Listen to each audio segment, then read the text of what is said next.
Hello, Hello. welcome to A or Ah. Yeah. For those of you wondering, we have a technologically deficient friend, and we got to get him in here. That's him there, I believe. I think so. Slowly Apparently, loading. apparently his internet works about as good as yours. Mine. Mine's pretty good. Oh Look no. who it is. What's up, boys? We thought you had, died and gone to heaven or something. I have Chad, which is why I'm here with you. Oh, is that German? Oh, it's a hell's cakes and pies. Cakes and pies, cakes and pies, cakes and pies. Don't break my heart and tell me you've already done a review, Chad. I actually have not reviewed this yet. I have one on my review shelf still. Is it how far deep are you into it? Was that your first tipple? No, we are. Oh, this is beer 5. Beer 5, as they say in German. 1, 2, 3, 4, 5, 6, 7, 8, 9, 10. Ooh. We're just waiting for Malty to find us again. Okay. And then we can click the offline so Malty can talk to us more. Brian Bear, what's going on, buddy? Uh-oh. Then we were saying the great thing is next week we can actually, have our usual show for the YouTubes because we'll be able to go online a little earlier and we'll get Jules. Yeah. I will be a stalwart. The wart of the stalls. Or the stalls of the wart. Do you got the Packers game on right now? I'm recording. So Okay. no. I'm not going to tell you anything. I'm just asking if you have it on. Yeah, no, I'm Okay. I was watching I watched like the first quarter, and then Love got injured, and I'm just like, Oh, I didn't know he got injured. I just threw the game on. he's gone for the rest of the game. So we've got a QB, a number 2 QB. His skill set is limited to he can't throw the ball. So he can run the ball, and every single play is running the ball. And that's good for a quarterback who can't throw the ball. In NFL football, our second stringer can't throw a ball, which sort of you think quarterback, you want number one job qualification should be to throw the ball. Yeah. But Green Bay went, no. Let's get a dude who. Oh, we have someone visiting us who wasn't on earlier. Really? What do we got going on here? I am currently drinking a Blackburn Sunset IPA. So, why does Brian have a weird background? Because that's what Brian's been doing lately, but you haven't been here. Good day, Zach. I like Brian's just putting it out here. I am drinking a Krombacher Hell. I don't know what Jules is drinking, but we're basically online because Jules can't figure out how to get online without us being online. Because we had gone offline earlier. Oh, look, there's Jules' beer. So, I mean, if you want, you can click that link and join up. We're just waiting for one more person, and then we're going to go back to private because the one person that's joining us doesn't like to show their face on the internets. That's because he's recognizable from his videos on the adult forums. Maybe that's it. But we haven't had Jules here in a while. Jules stopped like. Oh, you know what I have at my feet here, Jules? Well, hang on. I just did a trick. Just give me a sec. What was your trick? Wait. Was your trick? No, he has a woman over there. Homemade Nanaimo bars. Oh, what? Fuck you. Nanaimo bars. That's a Canadian thing. Canada, eh? What's an Australian thing that we don't have? As in food? Heineken is still a nice little touch. We have what's a great Aussie food? Or snack, like something. Okay, so we have these cookies, which we call biscuits, All right. called Tim Tams. So it's a rectangular shaped cookie. It's chocolate wafers covered in chocolate with a chocolate fudge in the middle.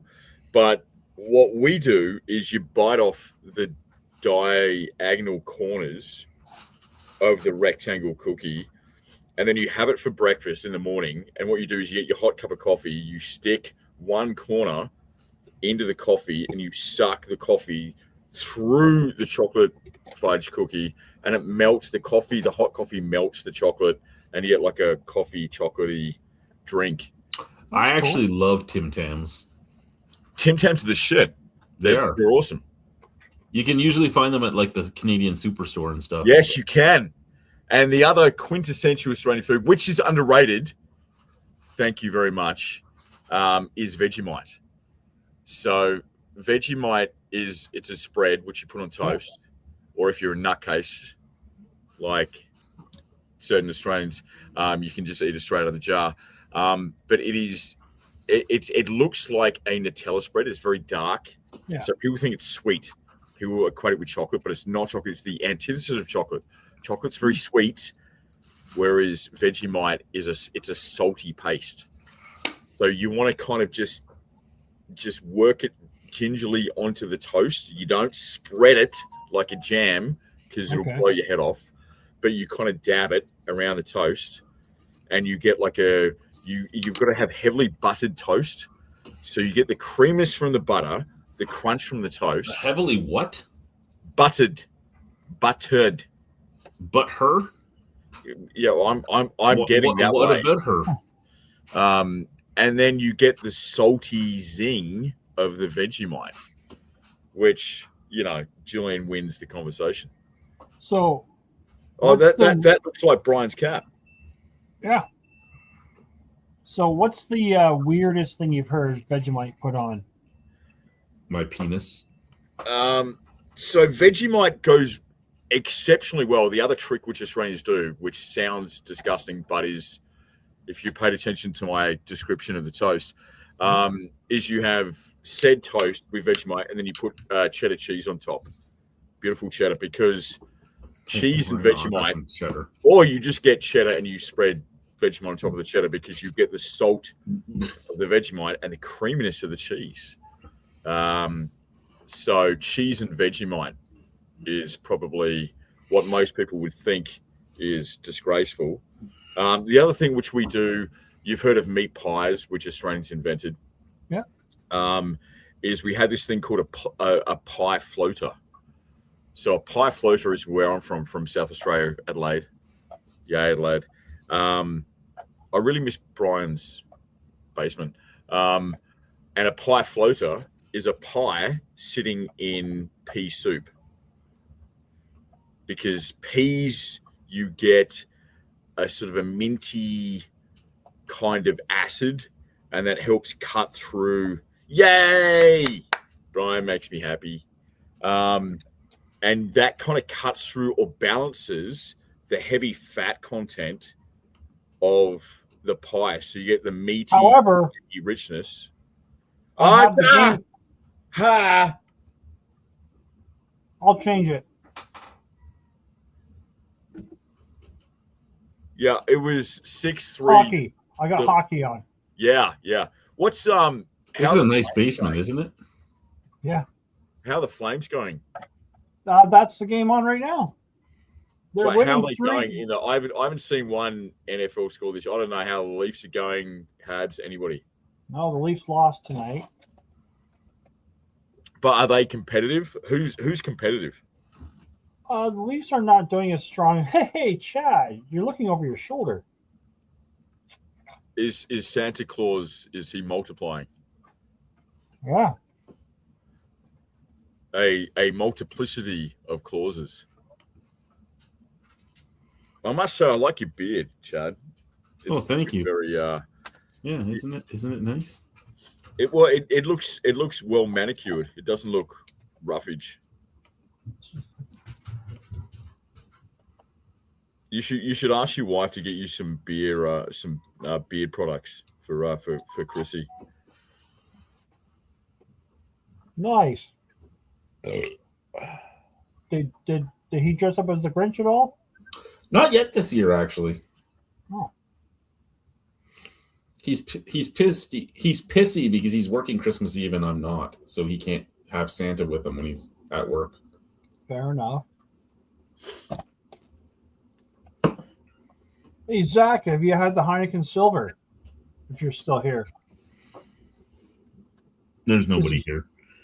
Ah. So does that mean we can get our kid off? We get naked? I hope not. You know who else isn't here, though? Malty. That's a nice looking beer can. You like that beer can? It's Erdinger's Lager. Nice. Oh, excuse me. It is a hella style, but it's not particularly bitter. It is more lager than Hell's. So, Chad, I have a theory about beer styles, which I know nothing about. And I'm going to throw this to you to see if I'm in the right ballpark. You have a lager, and then you have a Pilsner. And a Pilsner has quite a pronounced bitterness end on the end of the palate. Whereas a Hell's lager, to me, or my palate, seems to be about the midpoint. It's not as creamy as a lager, and it's not as bitter as a Pilsner. It's sort of that midpoint where it sort of has somewhat of a bitterness end of the palate, but not as much as a Pilsner, but more so than a lager. To me, it's the happy midpoint. Is that how that would be my description of those three styles?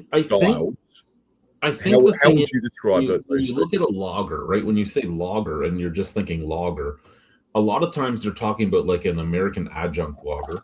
I'm referring to specifically German.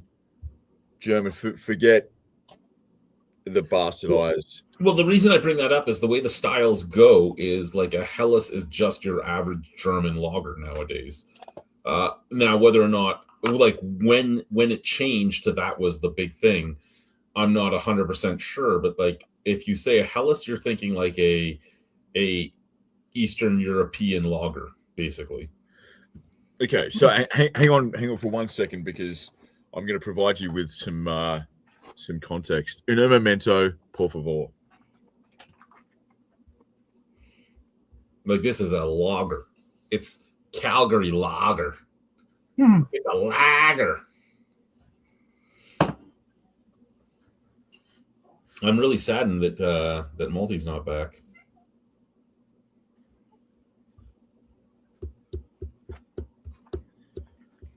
So, Chad, a amazing, underrated German lager, which I think is quintessential or is the epitome of a German lager, would be Dab. So Dab has quite a malty sort of malt would be its quintessential flavor profile, but it's very, the palate fades away, which is what I would describe would be one of the defining characteristics of a good lager is no end of palate. The palate, and that's what makes lagers, that gives it that drinkability. Is the ease of drinking. There's no end of the palate. Whereas a Hell's should have a bitter ending, and a Pilsner more so. A Pilsner, should have quite a crisp, abrupt, bitter ending. Whereas a lager should be smooth and kind of fade out to nothing. So I would suggest that a lager, which is by definition ease of drinking, like drinkability, is one of the most defining characteristics of a lager. And this is very malt forward, which is what I love. But a Hell's is that midpoint where it has that bitterness, which a lager does not have. And a Pilsner is predominantly bitter. So all I'm going to say with your Daub thing is I've hated Daub most of my life. I've hated Oh, it. my God. However, I will give you this. Daub was part of our budget beer ladder match. And actually, when we did the budget beer ladder match, we did it blind. We didn't know what anything was. It was just 16 random beers head to head, right until you got to number 1. And I believe Daub came in the top 3. Yeah. Now that being said, I love Daub Dark. I do. I really do like the dark Daub. Yeah, I've heard you mention this. Yeah.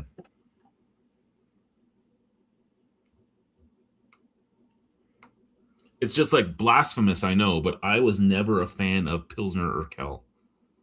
Yeah, to me, Urquell is an acquired taste.